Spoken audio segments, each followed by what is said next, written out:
Sahanau Bhunaktu Sahaviryam Karavavahai Tejasvinavaditam Astuma Vitishavahai. Om Shanti, Shanti, Shanti. May He protect us all, both together. May He nourish us both. May we work conjointly with great energy. May our study be vigorous and effective. May we not mutually dispute or aggressively disagree with us. Peace, peace, peace be unto all. What a beautiful day. So we'll continue with 9th chapter of Bhagavad Gita. And there's been some disruption, obviously, over the week. There's, just to remind you, before we even start anything, that I hope that you will all take advantage of Swami Vimokshananda's visit. He's here, he comes here Friday, but here, more or less the whole day, starting at 9:45, is what we might call a non-residential retreat. We call it Moments with a Monk. Swami Vita Mohanandaji from Paris, Gretz. So he's been here a few times before, giving some retreats, but before we had everything established, so it'll be the first time he's visiting here. But it's wonderful. We were just taking count of the number of visiting Swamis that have been here since we opened, and he will be the 5th. So it gives you an opportunity to see different perspectives. His fundamental expertise, of course, overall expertise is there, but fundamental emphasis is on meditation, Raja Yoga, and it's a good opportunity to listen to what he has to say, obviously, and absorb what he has to say, but also to ask good questions. If you don't have any good questions, there's not likely to be any good answers. So in a slightly unconventional way, we start off with, are there any questions? When is that? When is that day with the monk? Saturday, 27th. 27th. 27th of this month. This one. So this coming Saturday. I don't know how it's described in Ireland, but yeah. So it's in a few days' time. Did you say that? Huh? I didn't hear you say that. Yeah, this coming Saturday. Next Saturday. So where I come from, we say next Saturday, but you don't. Logically, you don't agree with that, and I understand that. So it is this coming Saturday. Saturday the 27th of July, 2019. Thank you very much. Right. Any other questions? Hello, Basil. Nice to see you again. Yes, good. Okay. Nice to see a healthy group of people. That means you're all healthy, I suppose. Yeah. So, if there are no questions, let us start then. Sometimes difficult to know where we left off, so we have to probably recap a few things. And I entitled this session as The Joy of Seeing the Divine Everywhere. On such a beautiful summer's day, where the sun rays are touching the skin, embracing the skin, where the air has a gentle warmth about it within the breeze, where animals all seem to be content and birds are flying around happily, and flowers are at their best, blooming in full bloom, and where people generally have an uplifted spirit. It is easy to feel joyful, but we know that life is not entirely like this. From our point of view, there seem to be ups and downs like rolling hills. But if you go to mountainous areas, and particularly if you're a cyclist, you'll know that the uphill is rewarded by a downhill. And the art of life and living is to see that both sides can be joyful. The joy of climbing up and the joy of letting go down. And all in spiritual life, there seems to be a struggle moment initially, as with any worthwhile endeavor. But that's just to get to a certain position where the natural momentum takes you in a let-go moment, where you allow God's grace to flow, and then a great confidence in nature takes place, that all things are well. In biblical phrase, God made the world and saw that it was good. How is it that then that man sees it as bad? It requires a peculiar way of thinking. And the Bhagavad Gita, particularly here in the 9th chapter, and continue also particularly into the 10th chapter, reveals to us a number of divine glories, a number of different ways of looking at things, which have a solid and truthful and profound basis, that at the bottom of everything is a oneness, manifesting as all this variety. And we have to keep reminding ourselves of this time and time again. Otherwise we get stuck in an individualistic moment where we feel we have to do battle with an opposite world, where we have to combat other people and places and events categorized as awkward situations, obstacles and difficulties and challenges in life. And if we don't have a proper formula to overcome these, how can life be joyful? And so we recall that the 14th stanza here would tell us that glorifying God, that is the divine in everything, always. What does it mean? Well, first of all, always, that is, in all moments in time, in summer and in winter, in spring and in autumn, in the uphills and the downhills, amongst all the so-called vicissitudes of life, as well as all the obviously joyful moments. How would we glorify that entity unless, of course, we see this glory manifesting everywhere? Unless we have a trained eye to catch it, like a good photographer's eye, or a good artist's eye, or a good portrait painter. You know, one of the wonderful meditations that can be done is to take an inspirational life, a figure, such as a Swami Vivekananda, or a Ramakrishna, or a Jesus, and see if we can make a portrait, not just a copy, but an insight into the nature of the person. See what beams through the face. See if we can catch that unique formula, that outlook, that wiring that this entity had. And see if we can empathize with it, understand it, enter into it, become it, imitate it. See, this book, Imitation of Christ, is there.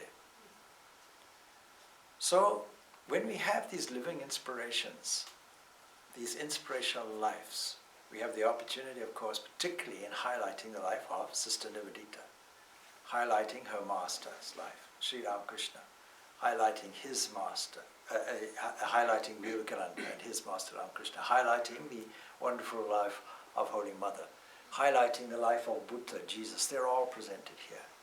And every holy saint, highlighting the life of St. Francis of Assisi, or highlighting the life of all the innumerable saints and sages throughout history, their inspiring events and lives, both historical and non-historical. It gives us this opportunity. How can we change our view to see that two ways of looking at things are available to us? One is to look at things from the downside, from the gloomy side, from the negative side. Why should we do that? Well, we misunderstand, to start with. We put ourselves in an isolated position, and we think that everything else is different and separate from us, and is not good. This is how we normally evaluate things. And what encourages this point of view are all the stories that they say. There's a great authority, of course, in life, and we have no idea who they are, but they're called they. They say this, they say that. And I think they must be related to a Nani mouse. But whoever they are, everybody seems to absorb their wisdom without question and take it on good authority that this is absolutely truthful.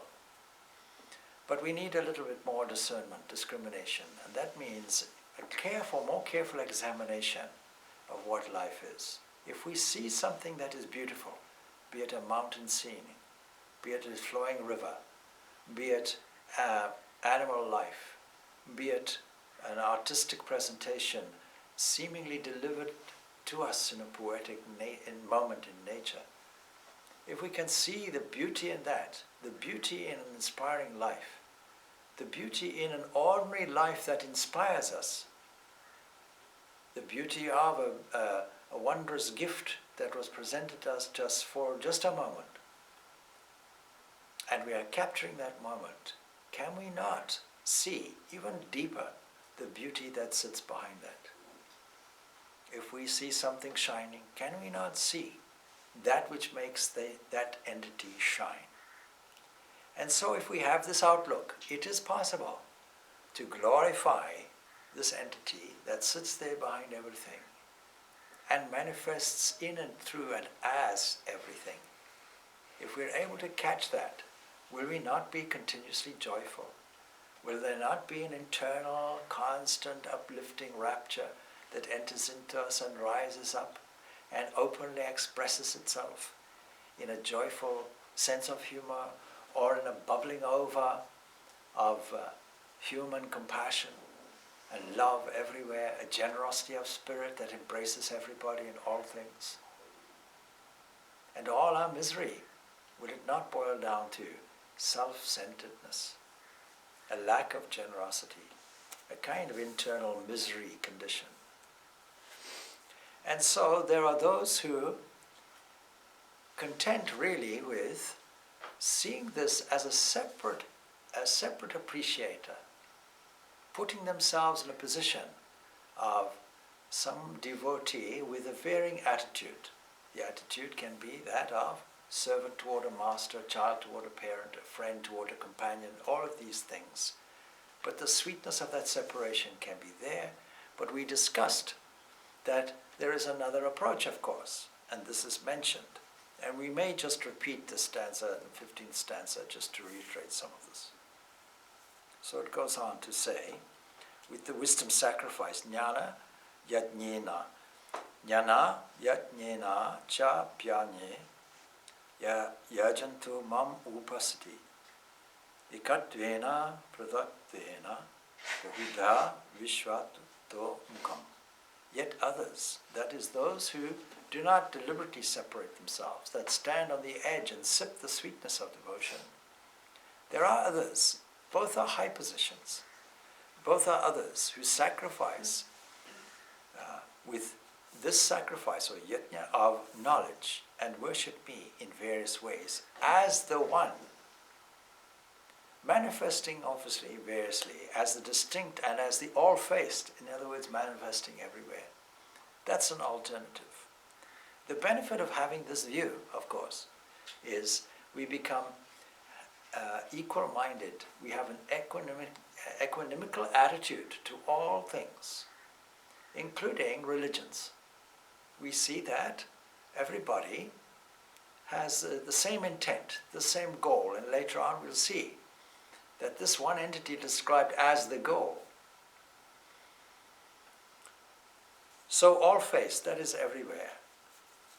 Worshipping the Lord as the one, undivided pure consciousness is a way. And it's the way of non-dualism, no doubt. So two equally good ways are there, and we shouldn't say, should God have form, should God be formless? Should we follow this way of oneness or the way of separateness and dividedness? Because each to his own. And this has been amply emphasized continuously by the prophet of the New Age, the age of harmony, the age of peace, the age of reconciliation, the age of oneness, and this is in Sri Ramakrishna. And so Sri Ramakrishna says this, whatever be your concept of God, be it with form or formless, hold fast to it. Otherwise you'll get confused, you see. And ardently worship him. And it's the ardor, the intensity that matters. But be not conceited that your concept alone of him is the finite. We say him for convenience sake.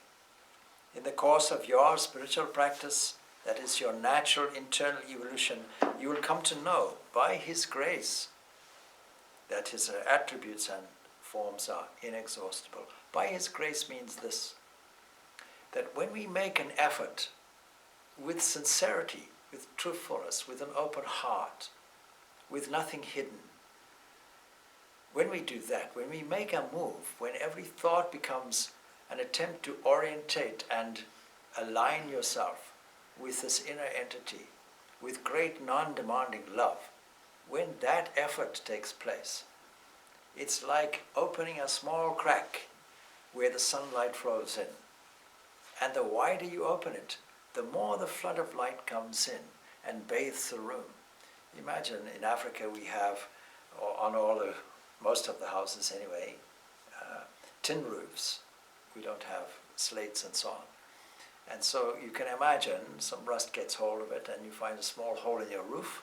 What would be found on the floor? A small circle of light. You make the hole wider, the circle of light becomes wider. You take the whole roof off and the whole room gets flooded with light. Our effort is comparatively very small.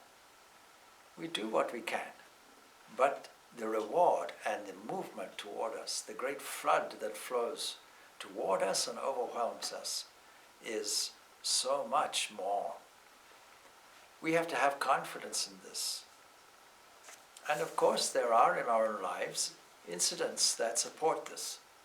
We can all find evidence of somewhere where a small effort, a small intention, a small movement was amply rewarded by what we might call nature. And we find all things get corrected and adjusted, almost without our blinking, without our knowing. And in hindsight, very often, we see all these milestones. This was a gateway that opened, and this happened. That was there, that happened. What a glory. But invariably, many people say, what a pity. We need to learn to substitute what a pity for what a glory. So how can the divergent and conflicting forms of worship reach the same Lord, who is one without a second? And so here Sri Krishna gives himself the answer. And here then we just recapped a little bit on what we have previously said. So here begins this theme that the joy of the divine, or seeing the divine everywhere. Because you see, if this entity is everywhere, and we only lack seeing it, the moment we see it, of course, is the moment we get the joy.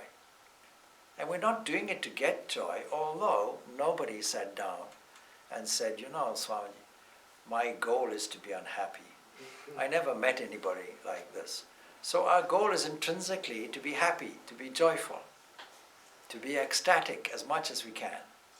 The only thing, of course, is the formula that we use is often oriented toward our small circle of experience. And our memory says, you know, we tried to get happiness for a moment here. Let's try it again. I remember I was very happy there. We forgot that it was happiness for 2 or 3 seconds, a few minutes, possibly an hour, possibly maximum a day, but that was it. You can see there's nothing more painful than unrequited love when the ecstasy of young, youthful love took place initially. And then you see the very, very famous operetta composers, Gilbert and Sullivan, have that song, Lady, Lady, Misery Me, Lackaday Dee. I don't know exactly how it goes from there, but it's something like, he didn't eat anything, but they put it more poetically. He didn't eat anything. He sat in a somber, miserable mode. And when you inquire what happened, oh, I was up here, and now she rejected me and I'm down here. The madness. And even when I was there, I never ate. I never drank. I was so obsessed with this. So there's a Vishwamangal, the famous story of this man who was obsessed with this. Vivekananda also tells the story. Was obsessed with a lover and decided that he had to visit her constantly. On one occasion he couldn't do it. And it was a very obvious and sad occasion because his father passed away and he had to do all the funeral rites. But imagine now, even amidst all of that, his mind was still, oh, this is delaying me from my rendezvous, romantic rendezvous. And so once he'd finished, he was late for his date. And so he made every effort to meet his desire, strong attraction. But it happened to be a very stormy night, a stormy day. It was raining, and he had to cross a river, a flooded river. But there he saw some logs and managed to step on each log and cross. And once he got across, what he found then was that the gates, or the gates of the house where she lived, were all closed. But there was a high wall and a window, something like, that myth about the lady letting down her hair, whatever it was. Rapunzel is it, let down your hair and so on. Anyhow, there was no hair available, but what he saw was there was a rope, and he was delighted. She must have, retired and gone to bed. She must have given up on me.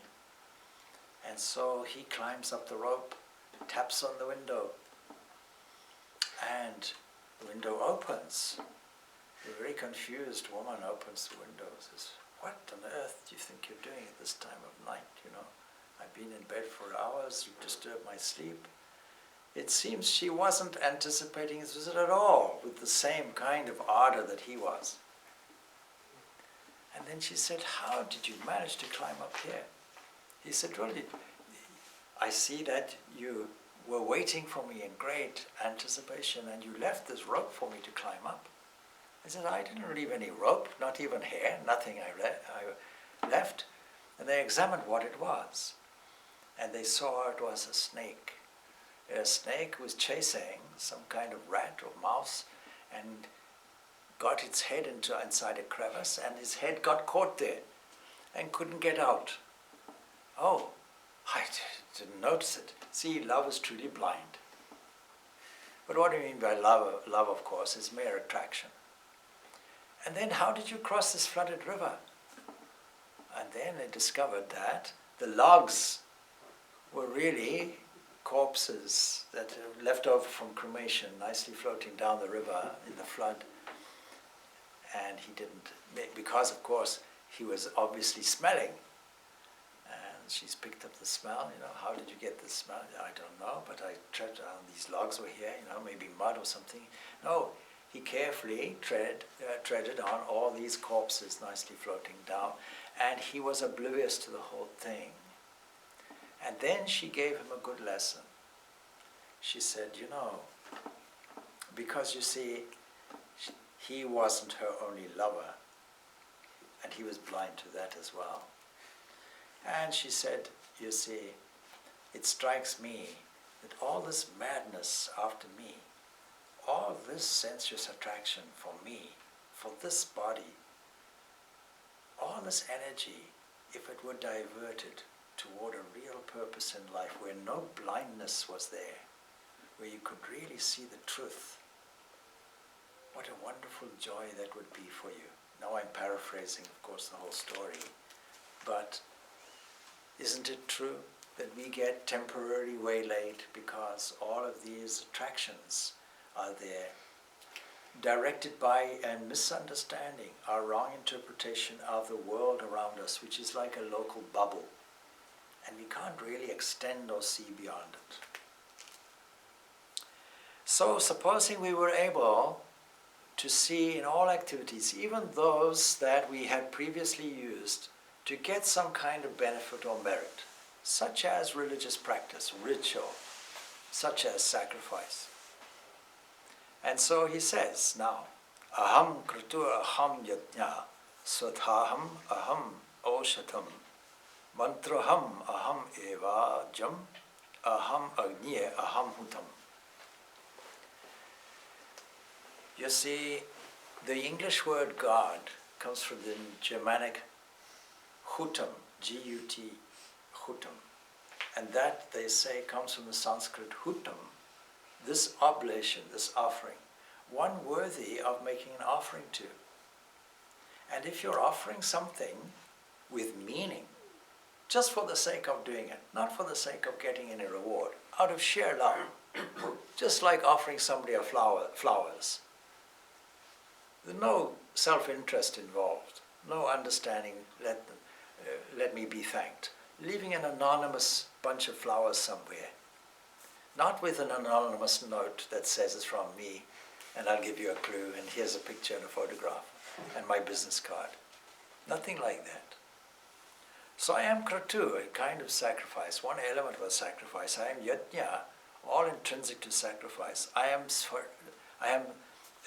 the sata, that is the offering.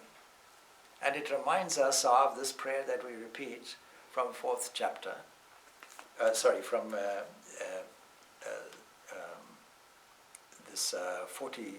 chapter, where we say this Om Brahmapanam, see, 45 I think it is, where we say this Brahmapanam, Brahmahavi and so on. It's exactly the same thing. What a beautiful idea. So what is he saying? I am the sacrifice, I am this offering. Not, it is for me, or I'm pleased with it, but I am this. I am the medicinal herb. You know, in the traditional yajna or havan sacrifice, herbs are gathered and put into the fire. And they're meant to give fragrance everywhere to the entire forest, for example, in the ancient days. And yesterday we were in a certain place, and I pointed out that there was a certain leaf and a certain flower that was good to eat and tasty, and also had some medicinal values. So nature provides us with all of these things, but when we say nature, we're saying nature as if we were not part of it. And we're saying nature as if nature is some kind of entity, some kind of personality, and that's correct if we link it with this one without a second, that comes and manifests as nature. But very often we think nature is often an insentient thing. We'll come to that later.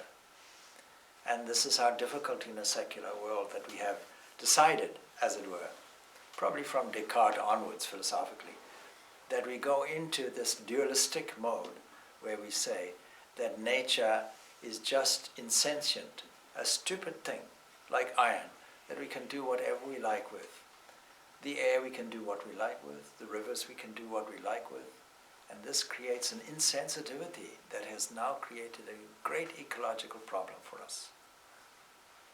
And so I am also the clarified butter, that thing that goes into it.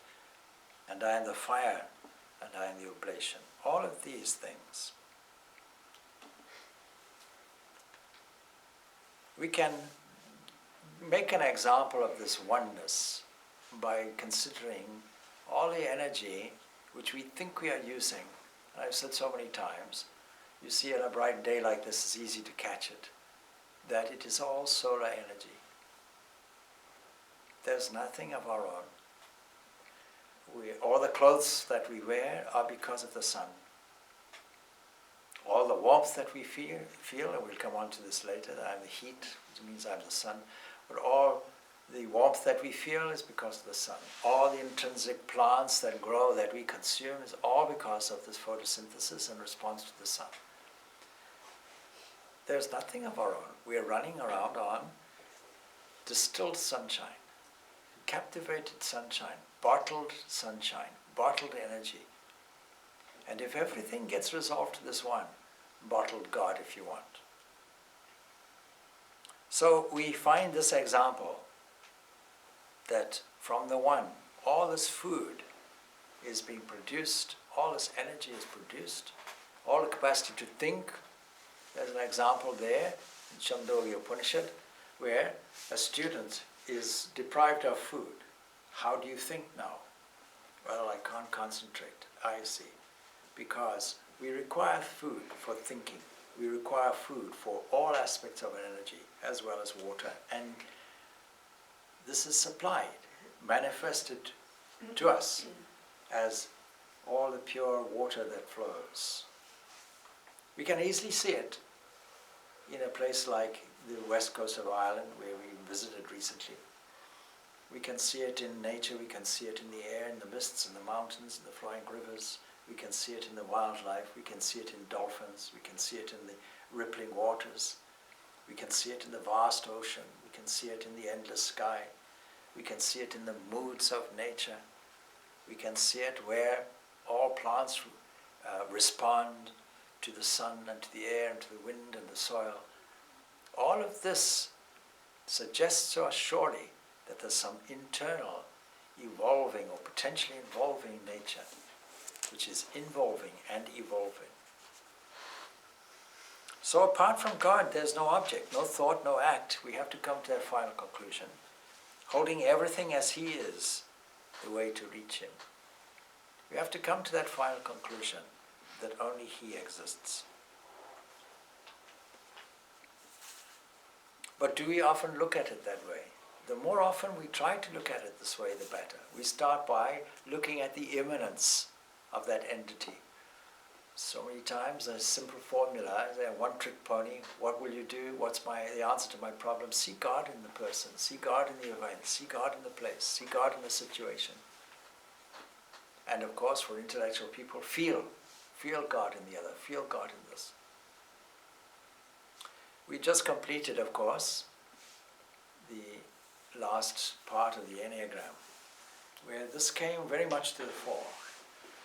Because as soon as we put this obstacle of ego in the way, then we start operating in either a defensive mood or an attacking mood or a mesmerized mood, but never with love. Love meaning love for the other, not love that requires a bargaining or love that requires some kind of reward or return, but a kind of love that is pure. Swami Vivekananda classifies this love in his Bhakti Yoga lectures. He says that there's a three-dimensional aspect to this subject of love. That true, non-demanding love would have three factors, three criteria involved. One is there's no fear involved in it. There's no reward involved in it, and no rival involved in it. When we have these three things in any context, we'll find that this is really love of the purest kind. But he goes on to say here, Pitam asya jagato mata dhata pitamaha vedyam pavitram omkara rik sama yajya evacha. I am what? Pita. I am the father of this world. I am also the mother. Now we'll find, of course, in the Judaism, Christianity and Islam, the concept of this entity as a father. Fatherhood of God is well known. And really only now, or in the ancient religions, for example, in the pre-Christian Celtic religions of Ireland, we find the goddess Bridget, for example, had come to us really in the modified form as the patron saint of Ireland, along with St. Patrick and Colum Cille. We find that Bridget is now surfaced, and it's an adaptation of this. So in the what is often called pagan religions, if you will, and the Hinduism, these are the only areas where we find this motherhood of God. Now Sri Ramakrishna, of course, emphasizes this motherhood of God. And why would that be so? Because in this day and age, do we not need to emphasize the highest level of an ideal of love that we can muster? Should there not be the ideal of a mother's love to guide humanity toward a more peaceful, settled, selfless idea and ideal in this world? In this world where we are thrust into each other's laps, where communication occurs in a flash, where we can travel from one corner to the other in mere hours. Unless you travel, I was going to mention the name of an airline, which I shouldn't do, so I won't do it. But because you have to probably walk there most of the way in the airport. So, in this day and age, with this proximity, we really do need this aspect, particularly when we have the weaponry and the technology to wipe millions of people off the face of the planet in an instant. And where we are taking this secular idea that the world and the earth, the planet, the entire universe, anything made of matter is nothing but inert, insentient matter, and that is subject to our whim, subject to our manipulation, ruthless manipulation, without any regard for further generations. Should we not therefore introduce this idea of Mother Earth, God as Mother, in the form of Mother Earth, this ancient Greek concept of Gaia? Should we not see the motherliness of nature? Imagine now that Mother Earth does not complain when we excavate, dig holes in her skin, call it mining, to great depths, many kilometers under the surface, scarring her external tissue. No complaint. Still providing us with nourishment and food for many generations, food for the whole world, enough food for everybody. Nobody need go hungry in this world. It's a question of having the generosity of spirit to take this food and share it. I was reflecting yesterday. I said to somebody, I said, when I first came to Ireland, I realized I would never starve in this country because we have this nasturtium, which can be used, and we have nettles. You can remove the sting through hot water and eat it, and it's very nourishing, just like spinach or something like that, or just like the kale, with the same nutritional value. Strong in iron and so on, and proteins and vitamins and minerals. But then you see, if you go to the back of any supermarket in Western countries, how much food is thrown away. And when you look at high productive countries, which produce high wheat yields, for example, you find that everybody has the capacity to feed the whole world if there is a will to do it. And so fortunately we have such organizations as UNESCO and various other bodies and charities that have the generosity of spirit to see this, to have this global vision and try and distribute good food and nourishment everywhere. But of course, selfishness and politics gets in the way. Surely we need, in this environment and circumstance, in this 21st century, the mother's heart everywhere. But there's another aspect to this, and that is in the Trinity as such. So we find the fatherhood of God represented as a kind of creative aspect. We find it also as God the Creator. The Christian Trinity has it. And then we find the entity that sustains and preserves, that gives us all the harmonizing laws of the universe. And manifests from time to time as a cosmic balancing power. And then we have an entity that gives us the opportunity for infinity, and where we have infinity, we have bliss. The Taittiriya Upanishad mentions this as Ananta, other places as Ananda. So this intrinsic joy is available to us. We can describe this actually in different language. We can describe it as life, light, and love. That same entity is there. And if that wasn't there, like that, then we should be atheists, because if that was the case, and we find no signatures of it everywhere, then we have every reason not to believe this. If there was no evidence of it anywhere, then we have every right not to believe this. But we find evidence of this everywhere. We find light, not only light in the sun, but we find light in terms of consciousness. We find the capacity to enlighten, to remove the darkness of ignorance. If there wasn't this light, this entity that is manifested in man at its highest level, called consciousness, which is taken by materialist scientists and neuroscientists as the hard problem, it's not a hard problem at all. It's not an epiphenomenon of something.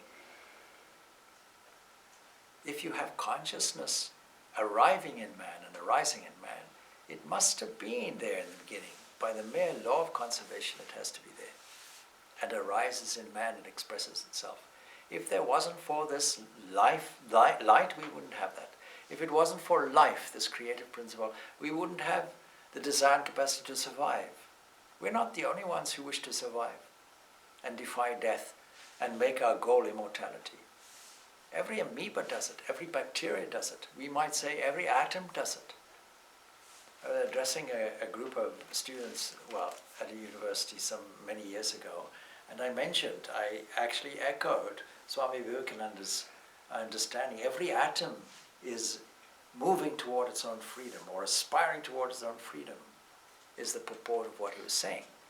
And somebody stopped me and said, "Oh, you don't really mean that, do you? You think that every atom is intelligent?" I said, "Absolutely yes."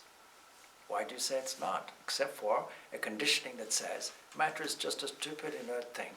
No, within it there's an urge. And that inner urge, where is it coming from? It's coming from this life, this creative aspect, this creator. We find it everywhere. The gut instinct to survive, to defy death. Even a baby has it. You drop a baby not knowing the dangers of being dropped, and it immediately clutches and resists it.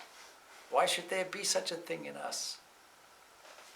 And then we have, of course, this internal need for joy, this expression of joy. It is said that elephants, whose brain works a little differently from ours and is designed for slowness, that elephants are superb meditators, that they know how to stand and be peaceful. Don't poke it with a stick, of course. So all of this is there. I am the father of this world. I am the mother of this world. This comes out in not only concepts, but it also comes out as a Trinitarian version of this Godhead. I am the dispenser. Dispenser of what? I am the dispenser of all the fruits of actions. I am the dispenser, in other words, of the laws of the universe, which keep things going. Not I am creator of it, I am this. This is why we repeated this divine glories when we started, because it's contained in there, all of these. And all of these are wonderful ways of raising our spirits and tuning into this magnificent glory, and worthy of meditation also. But also I am the grandfather. What does that mean? Even ahead of that, I am that transcendent one. I am the most ancient one.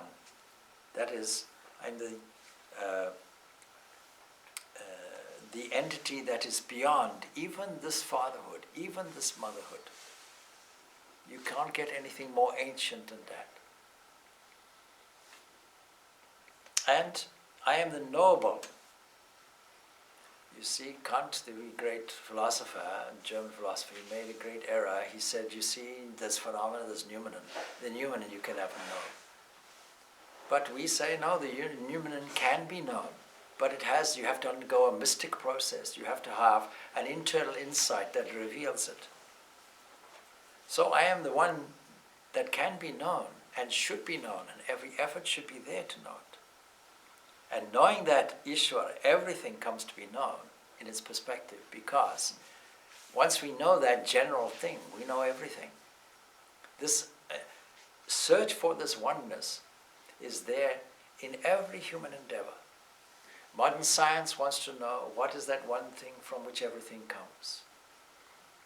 And it's moving away from this aspect, and analyze the details, and goes into this holistic act. Unless we understand the overall law of nature and reconcile this quantum mechanics at the very tiny microscopic level, as it were, and the macrocosmic level of relativity, general relativity, and understand gravity and reconcile the two, we have two seeming separate laws. We want one thing from which everything comes, and a desperate effort is made to theorize and capture that.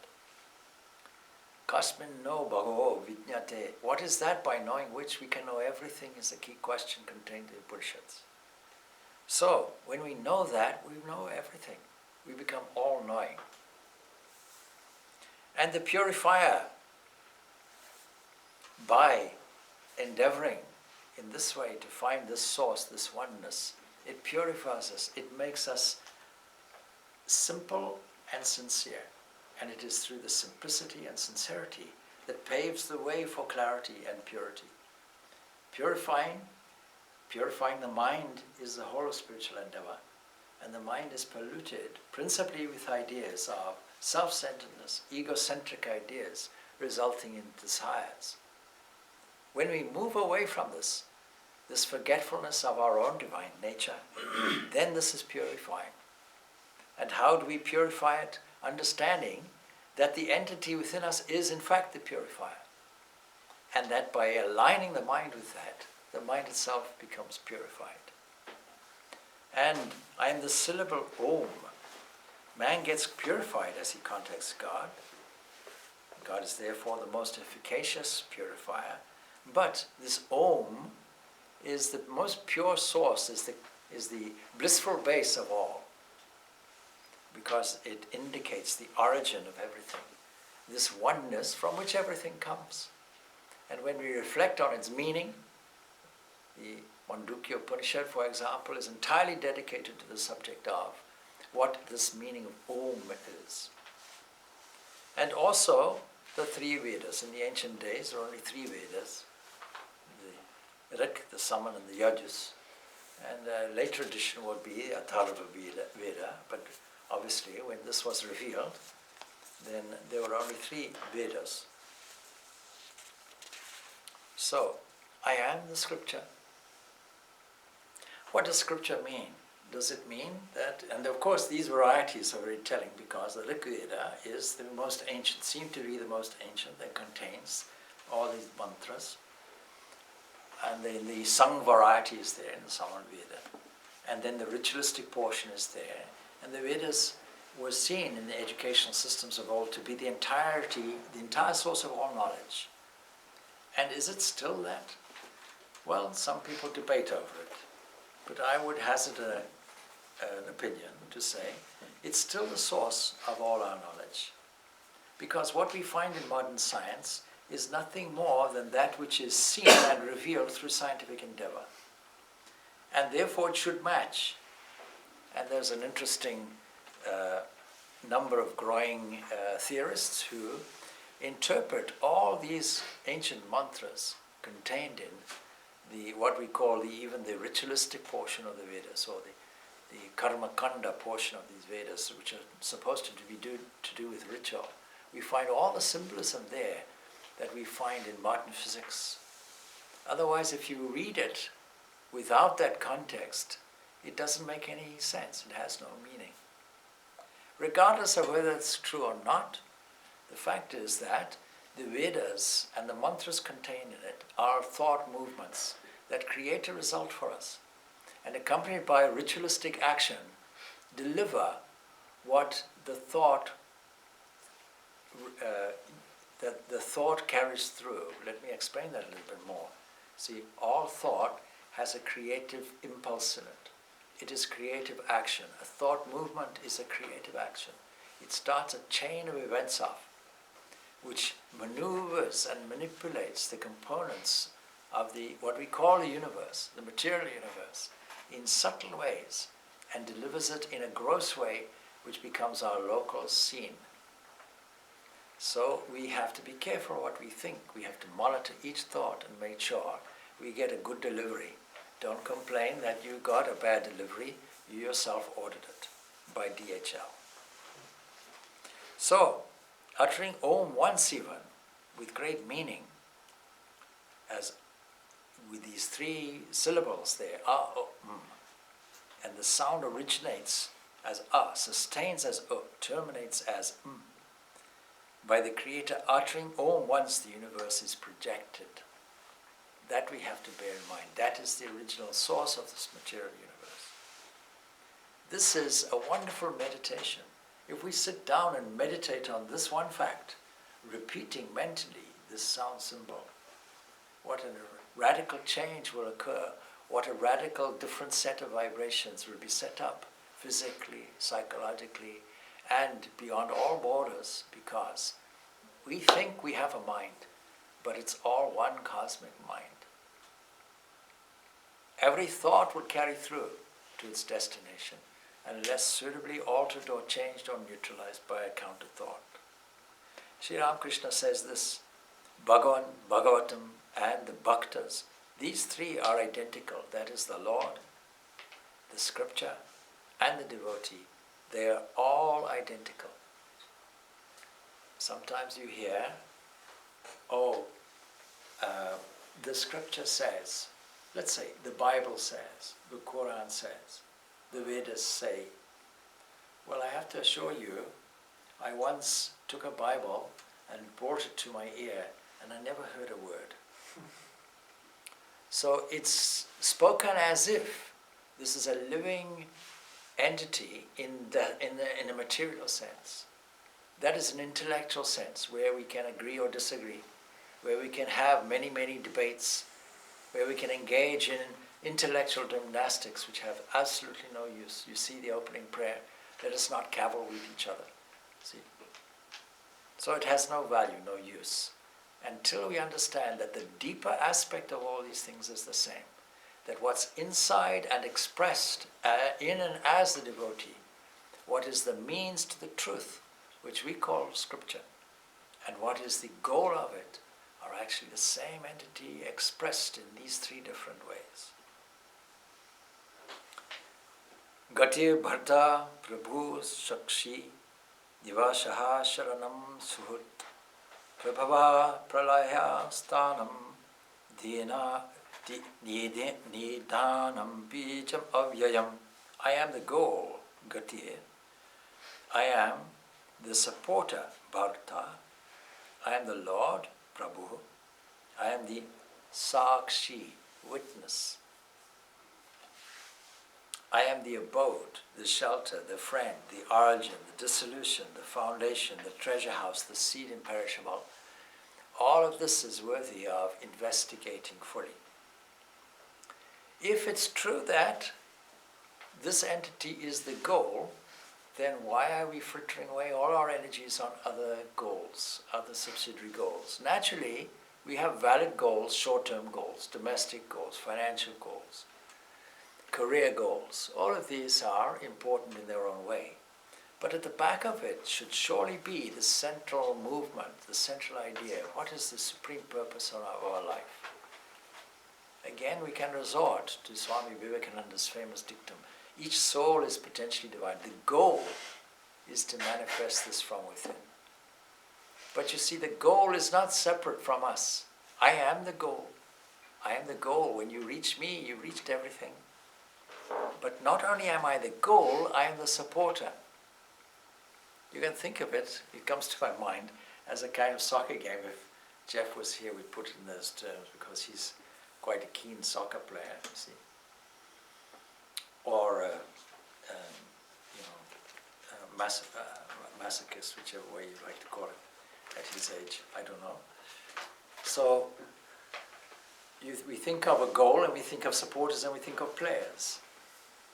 What a wonderful concept if we were to view this whole world, this whole experience as a game, as a sport, as a team sport, where there's a goal, there are supporters, and there is a support team. People who finance the team, people who coach the team, people who organize the team, and the team itself. And then, of course, there are the players. If we were to see that and say, oh, is life not like that? Life is exactly like that. With the one difference, we separate all of these things, but here, I am the goal, I'm the support, I'm everything. I'm the player, I'm the field. It's all that one entity.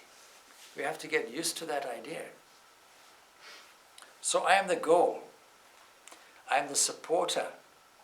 The Lord supports my breath. The Lord supports my endeavor toward the goal. The Lord is the intrinsic mover internally that manifests as the evolution of life, that culminates in God. The goal of life, of course, as I mentioned, varies with people.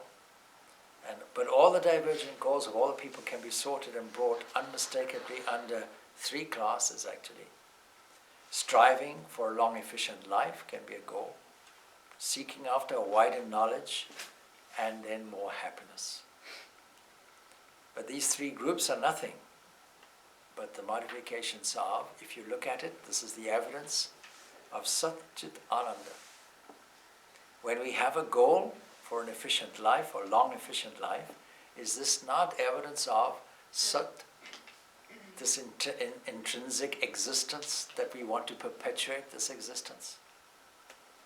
And when we talk about wider knowledge, is it not proof or evidence to us that there is this internal consciousness, this life, light and love is there? And again, this search for more happiness, is it not evidence for this entity as love? So throughout the whole Enneagram course, you'll see that in the second part we emphasize these three aspects, light, life and love, and see how it manifests in three directions for us. So this is a very comprehensive definition of God, light, life and love. Is therefore the direct and indirect goal of all beings. Because all sustenance comes from God, naturally He is the supporter of all beings.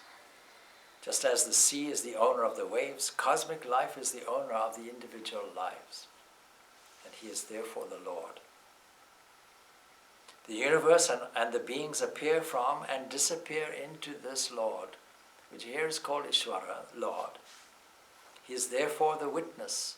And this is a wonderful, poignant term, Sakshi, this witness. We're all witnesses. We all make judgments. We all categorize things into virtue and vice, good and bad, moral, immoral. We're all making these judgments as an independent entity that has the capacity to arbitrate and witness. In contrast to that, we have what is seen, what is witnessed. And so what is behind us all radiating will be a supreme knower, a supreme thinker, a supreme witness.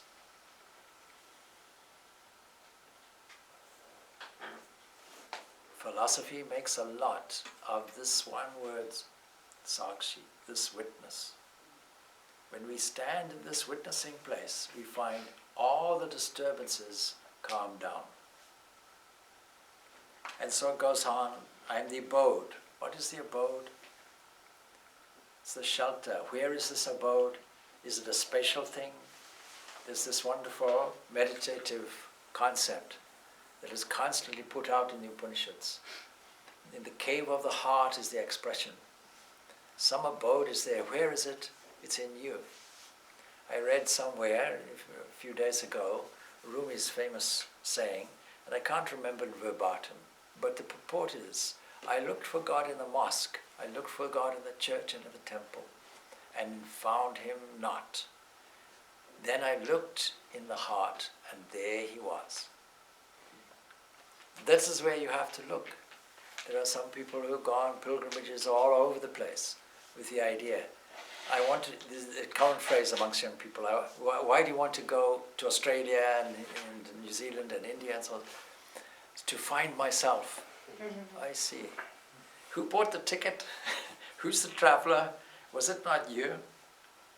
There's a famous cartoon I once came across where a man dressed in a suit and a briefcase, and he climbs up a mountain to find himself. And what does he find at the top? A man in spectacles and a suit with a briefcase.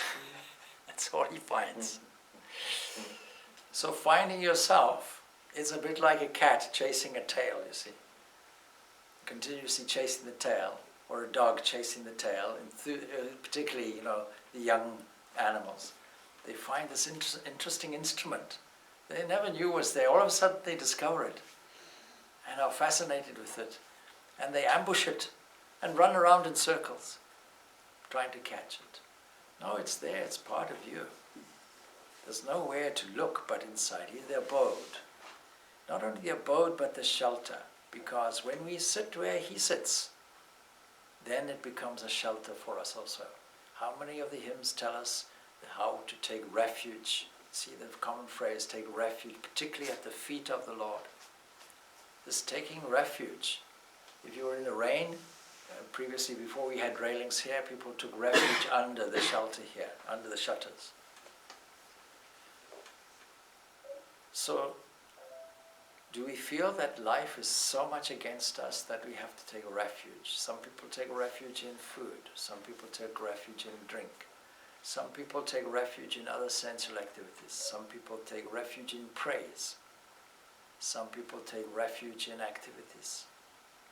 But unless we take refuge in this one source, this one without a second, we won't be satisfied. We'll be perpetually restless. We won't be at rest in the abode and the shelter. We leave it there for this evening. We'll pick it up next Tuesday. Yeah, I'm thinking we will have next Tuesday, isn't it? And we'll explore more of these qualities. We'll explore what it means when the Lord says, I'm the friend, I'm the origin, I'm the dissolution, the foundation, the treasure house, and the seed imperishable. We find echoes of this previously. I think it's the 5th chapter we find this idea of origin and the dissolution and the oneness of all of that. We have to have a concept somewhere amongst all our concepts of this ocean and wave. It's a very good analogy that the ultimate is the ocean and the wave is not separate or different. And so by bringing up all these examples of varying things, we surely will catch a glimpse of this oneness somewhere, manifesting its glory everywhere. And we have to see, can we cultivate an eye, a creative, artistic eye, a loving eye, a profound eye, an eye that can seek and appreciate the depths of something? Can we cultivate that and as a result increase our internal joy? Om Shanti, Shanti, Shanti, peace, peace, peace beyond the all.